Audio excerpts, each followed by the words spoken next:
Байлар да жылайды. 11 бөлім. Есіктен күлімдеп кірген бәйбішесін көргенде Сәкен қатты қуанды. Қуанбай қайтсын, сырт көзге денсаулығы түзеліп, беті бері қарап қалған сияқты көрінді. Кеше ғана өлем деп зарлағанын Алла естіді ме білмеймін. Мына түрін көргенде бұл әйелге өлімнің ауылы жақындай қоймағанын түсіндім. Осылайша маған өз жоспарым мен арманымның ауылы алыстай түсті. Әрине бұл менің ашуыма тиіп зығырданымды қайнатты. Оның үстіне бәйбіше болмаған бір айда мені айналшықтап шықпай қойған Сәкең қайтадан бәйбішеге шапты. Ол аздай өзара күбірлеп сөйлесуі қайта басталды. Бизнес жайлы ақылды да бәйбішемен бөлісіп, соның сөзіне жүгінді. Ал 3 айда бұл бизнесті ұршықша иірген мына менен еш нәрсе сұрамады. Тіпті сол бизнестен мені аластатқысы келгендей көрінді. Осылайша бәйбішемен арамызда ашық текетірес басталды. Негізі сыр бермеген сыңай танытып, өзіңді күтші, денсаулығыңа қарашы сіңлім дегенімен бұл сөз мені қанағаттандыра алмады. Өйткені мыналардың ұрпағын дүниеге әкелем деп отырып, неге мен бәрінен құр қалуым керек деген ой пайда болды. Ал бизнес деп миы ашып жүрген еркектің бізге ақыл айтуға ақылы да, шамасы да жетпеді. Осылайша бір үйдегі үшеу үш жаққа тартқан өміріміз басталды. Екі ортада Сәкен қатты қиналды. Себебі әрі тартса өгіз өлетін, бері тартса арба сынатын жағдайға жетті. Ал бәйбіше мені қанша өзіне жақын тартса да, мен жақындай қоймадым. Себебі Сәкеңе деген қызғанышпен, бәйбішеге деген жиіркеніш жүрегімде қатып тұрды. Қысқасы, соңғы 3 айда бұл үйден береке кетті. Тіпті бұрынғыдай бір дастарханның басында отырмайтын дәрежеге жеттік. Бірақ мен осының бәрі өзімнен екенін ол кезде түсіне алмадым. Бұларға менің балам ғана керек деп ойладым. Оны саралауға менің өрт көкірегім мен қырсық мінезім мұрша бермеді. Қалай шыдайын, өлем деген бәйбіше өле қоймады. Бәрін өз қолыма алсам деген менің арманым орындала қоймады. Өйткені батпан құйрық мынадай байлықты ешкіммен бөліскім келмеді. Осылайша іс насырға шауып арамыз алшақтай берді. Бұған шыдамаған Сәкең бір күні басымызды қосып ақылын айта бастады. Мыналарың болмайды ғой, қойыңдаршы дейді. Мен оған үзілді кесілді қарсы шықтым. Жұмысқа шығамын, бәріне өзім қараймын, үйде отырып жалықтым дедім. Енді сөзге бәйбіше араласты. Сіңлім, саған болмайды ғой, денсаулығыңды күтсейші. Сен бірінші біз күткен періштені аман сау дүниеге әкелші дейді. Әрине бәйбішенің бұл сөзі мені қанағаттандырмады. Өйткені оған мен сенбедім. Неге мен үйде жұмыссыз отыруым керек? Құрсағына бала біткен жалғыз мен бе? Неге мен өз қатарларынан кейін қалуым керек дедім. Енді олар маған қосыла жауап берді. Саған доктордың нұсқауы сол болса қайтесің?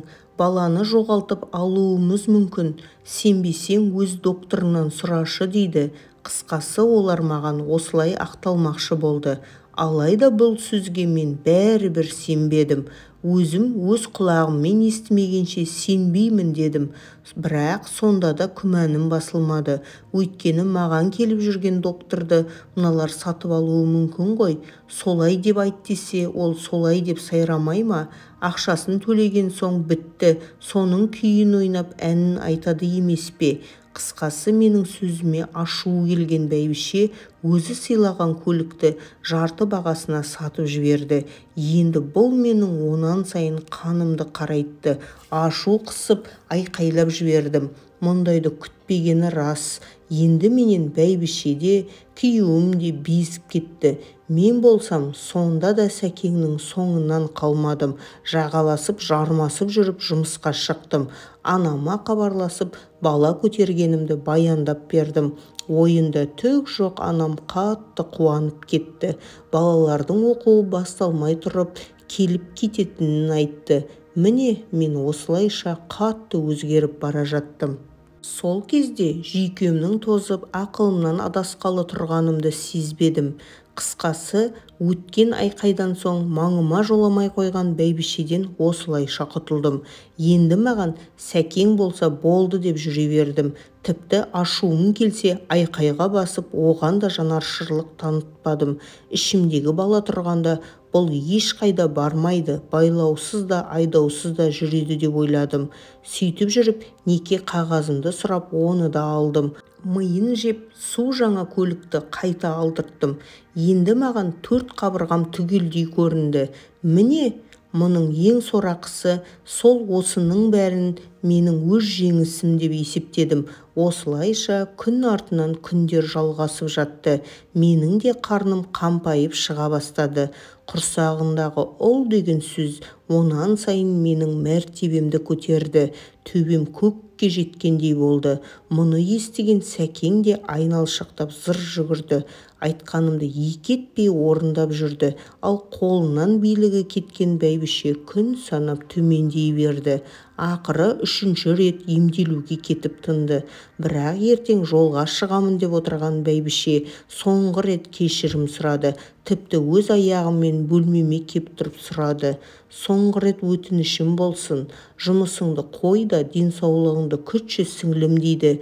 Не дейін жеңіл тілмен? Мақұл, сіз ол үшін қам жемей-ақ қойыңыз деп айтып салдым.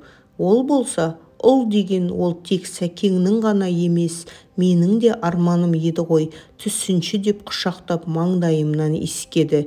Бетімнен сүйіп сәттілік тіледі. Соңынан көзінің жасын сығымдап алды. Сонан соң, жарайды сіңлім, анаңа айтқан екенсің. Келіп жатса сүйіншісі темір тұлпар менен болсын деді. Бірақ әрі қарай мен оның сөзін естігім келмеді. Тіпті тыңдамадым. Анама темір тұлпарды өзім де әперемін деп айтып салдым. Қысқасы, оңды солды танымаған мен бейбақты Алла осылай ұрды. Ұрғанда да тас төбемнен қос қолдап ұрды. Ал күндер болса зулап өтіп жатты. Бір күні емделуге кеткен бәйбіше қайта келді. Денсаулығы бір қалыпты көрінгенімен іштей жеген аурудың зардабын өзімен бірге ала келді. Сосын өз-өзінен оқшауланып алатынды шығарды.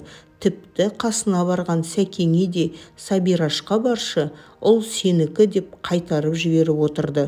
Осылайша бәйбіше үшін мына үйдің әні де сәні де кетті. Содан денсаулығы төмендеп, өңі қуара бастады. Оны ойлаған Сәкең анда-санда көз жасын төгіп жүрді. Осылайша мен күткен күн жақындай түсті.